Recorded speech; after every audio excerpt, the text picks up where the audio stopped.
What's going on, y'all? Thanks for checking in the Khaliis Take. You know what to do. Hit that like, subscribe button. Also hit that notification bell just so you can get the newest and the bonus content first. But hey, let's just go ahead and jump right in.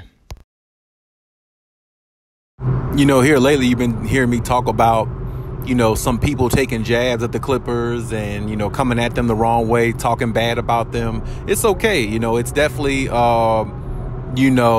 in their eyes, whoever speaks bad about the Clippers is definitely warranted to them. That's how they feel. That's fine. But if you're on the Clippers side, you feel like it's not warranted. But the only way to really, shut up all your haters and your doubters is to win a championship, or bare minimum, at least make a finals for the first time, because the team has never made a finals before.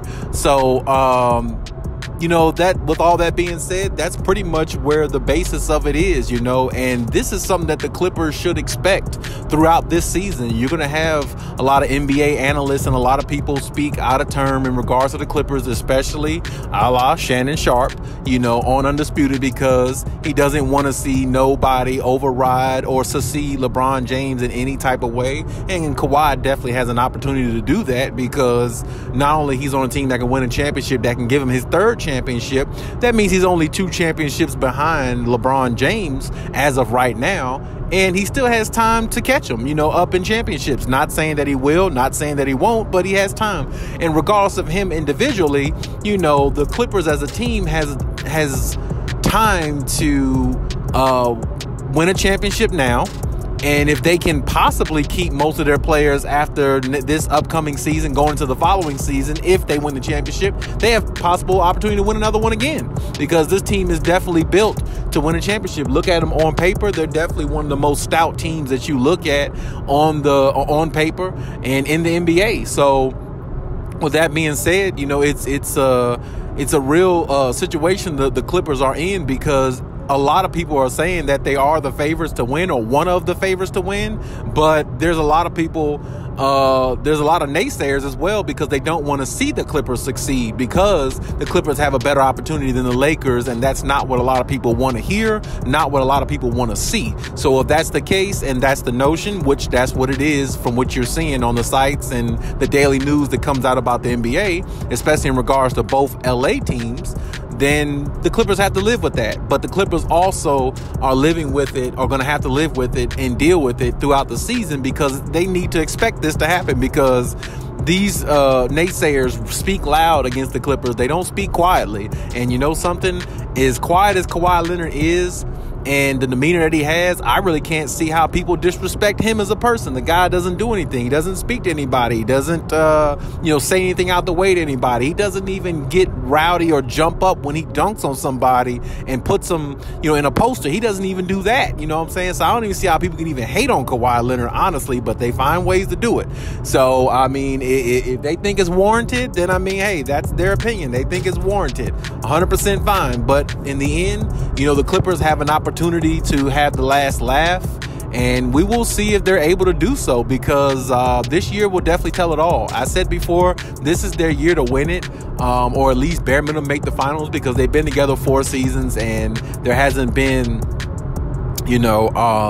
any championship as of yet. But this could be the season for him to do it, especially adding John Wall. If he can give him 60-70% of what he was, that'd be all they need in the point guard. They don't even really need John Wall to score like that. If he wants to average 14-15 points a game with 8 assists, that's all they need. They don't need a 20-10 John Wall like he was, in his prime on the Washington Wizards.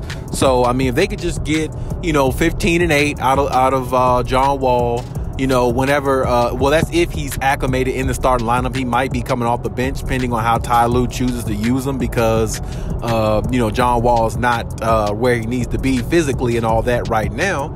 But neither is Kawhi Leonard. Neither is, the rest of the team. That's why they're working out, trying to get where they need to be. And they can work this out and find a way to put it together and, make a dynamite type team. A dynamic team. So, with that being said, we have to see if they do it. And I believe they can. And, and as I said before, I also believe there's going to be more people coming out speaking against the Clippers in regards to, who they are, what they, what their season projection is going to be, and how they're not going to win, how they're snake bitten, and all these things that you hear that you get tired of hearing as a Clippers fan. But you're going to keep hearing these things, and it's okay. You have to embrace it, and that's what I'm basically telling the Clippers to do. They're going to have to embrace it, and like they have been doing, and swallow it, and then make them eat their words, in the postseason, the playoffs, when it's time to go out there and win it all. Because like I said, the Clippers can stay healthy. If Kawhi can definitely stay healthy, their chances are tremendously great of winning a championship over a lot of teams, almost over every team in the NBA, if you ask me. Not unless some team forms a big three or something like that before the season starts. That might be the only way I could see an issue, them having an issue or anything like that in that type of form or fashion. But other than that, I think the Clippers are just, set for a big year, a good year. So is Kawhi. I believe he's healthy. I believe redemption years for him, since he sat out all last year and watched his team struggle and watched that, watched the season, how it went on and how it progressed and how they progressively got better even without him, but they weren't able to win a championship, of course, because it takes him and PG to be healthy for them to do that. So with that being said, I'm very anticipating of this season, as you heard me say on many videos, because I really want to see how the Clippers are really gonna do with this year, because I personally don't know or don't believe they could bring some of these players back next year due to contract issues and minimal contracts and things like that. I just think that the Clippers really have to, put their foot down and put their foot forward and have to make the best of this season and find a way to get a championship. Bare minimum, make an NBA Finals, as you always hear me say. They have to do that because, like I said, this team is not going to be together next year, probably. There's going to be some changes in the lineup in this team all over, roster from top to bottom, probably. And, with that being said, the time is now. The time is definitely now for them. So, I really hope that everybody stays healthy. Hope that everybody has a great season in regards to this team. And I hope that they find a way to really gel with the chemistry that they can build. Because I think with this team, with the way they're constructed, with the bench and everything that they have, all the pieces that they have, it's definitely, feasible for them to win a championship. And it's definitely, not out of the realm for them, to not win a championship, because like I said, this team is fully stacked from top to bottom, if you ask me. So I want to hear more what the naysayers say, because I definitely want to shake my head more and look at and listen to some of these comments of some of these ridiculous things that you will hear about during the season. And I just hope that the Clippers, make them eat their words and find a way to win it all, and then everything will be resolved from there. But hey, that's my take on everything. Leave any comments in the comment section. Check out my other videos if you haven't. And hey, Khaliis out.